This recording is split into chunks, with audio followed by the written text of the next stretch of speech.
Alors, Monsieur Soumaouka, vous participez à cette jeunesse de la francophonie ici à l'université à Paris. Et dites-moi, l'impression par rapport à cette rencontre d'aujourd'hui, la première impression. Hein? Ok, déjà le cadre, on parle de libre ensemble, mais on voit aussi qu'il y a une liberté de ton. C'est vrai qu'avant, quand on parlait de francophonie ou de certaines organisations de ce genre, on disait que c'était voilà, une sorte de France-Afrique. Mais aujourd'hui, on voit que la jeunesse a la possibilité de s'exprimer, de dire ce qu'elle a envie de dire, sans censure, sans tabou. Et je crois que c'est important. Et il faut féliciter la SG pour ça. On a notre liberté de ton, on dit ce qu'on pense, ce que pense la jeunesse. Les discussions qu'on prend un peu partout dans nos voyages, on les regroupe. Et ici, on a la possibilité de les exprimer. Et on voit même que la salle aussi reprend. Et chacun parle de ses problèmes et les soumet à la SG pour lui dire Madame la secrétaire générale, voici les problèmes qu'on a en Centrafrique, voici les problèmes qu'on a au Burkina et on aimerait vraiment que vous portiez un peu ces problèmes-là à nos dirigeants et je crois que c'est important de créer ce genre de cadre. Alors, vous croyez que ces cadres peuvent amorcer en fait le vrai développement en Afrique où les vivre ensemble, où les vivre ensemble sera le mieux? C'est possible si on parle sincèrement, honnêtement et en toute liberté et que ça soit objectif. Aujourd'hui, il y a eu beaucoup d'objectivité et je crois que c'est ce qui est important. On voit un peu partout en Afrique qu'il y a des dirigeants qui s'accrochent au pouvoir, qui n'ont pas envie de partir. La jeunesse n'a plus envie de ça et la jeunesse le montre. Alors, je récupère la balle au bon. Il y a plusieurs pays en Afrique où la démocratie, les libertés d'expression sont foulées aux pieds. Alors, dites-moi, quel est le meilleur compromis par rapport à tout cela? Chasser tout ce monde-là et remettre les jeunes au pouvoir, comme vous avez expliqué à peu près tout à l'heure, vous en avez marre de dinosaures? C'est pas ça. C'est-à-dire laisser la chance aux jeunes. L'avenir, c'est les jeunes. Laisser la chance aux jeunes. C'est-à-dire leur donner la place qu'ils méritent. C'est-à-dire, on ne parle pas de chasser, mais qu'ils nous transmettent leurs connaissances et nous laissent continuer. Ils ne peuvent pas rester là éternellement. Ça peut mal se passer. Ça s'est mal passé pour beaucoup de dirigeants africains. Ils doivent savoir que ça guette tout le monde.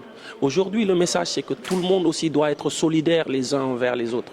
Que le problème de la RDC soit le problème de la Côte d'Ivoire. Que le problème de la Côte d'Ivoire soit le problème du Gabon. C'est l'Afrique. Tout le monde est en train de se donner la main. Tout le monde est en train d'émerger. Chacun ne peut pas aller de son côté. On est obligé de se donner la main et on est obligé de dire les vérités pour que les gens l'entendent. On va être, bien sûr, intimidés, torturés, emprisonnés. Mais à force, il y aura un mouvement d'ensemble.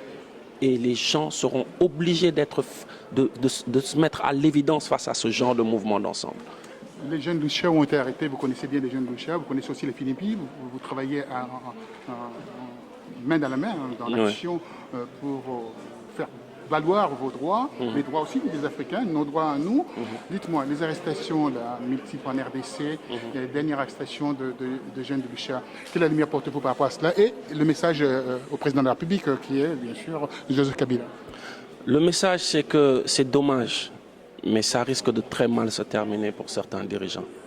Ils devraient, pour Joseph Kabila, vous parlez? que ce soit Kabila, que ce soit les autres, ils devraient voir un peu le syndrome de ce qui est arrivé à pas mal de dirigeants africains.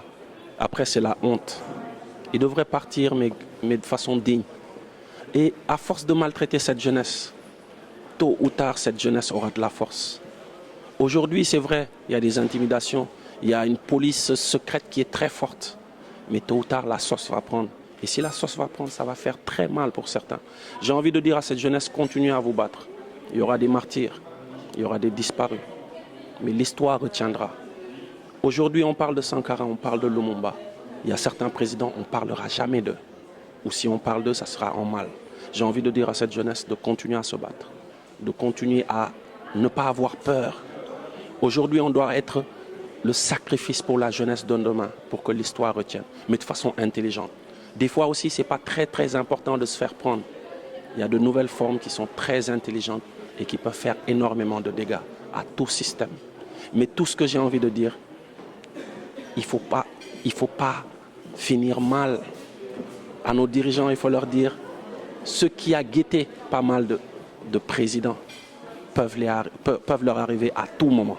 Ma dernière question, vous retournerez en RDC? Si on est invité, bien sûr, mais là, apparemment, on n'a plus le droit, on est persona non grata. Mais j'espère qu'on y retournera. J'espère vraiment et que ça sera un vrai changement et que la jeunesse va prendre vraiment les rênes en main.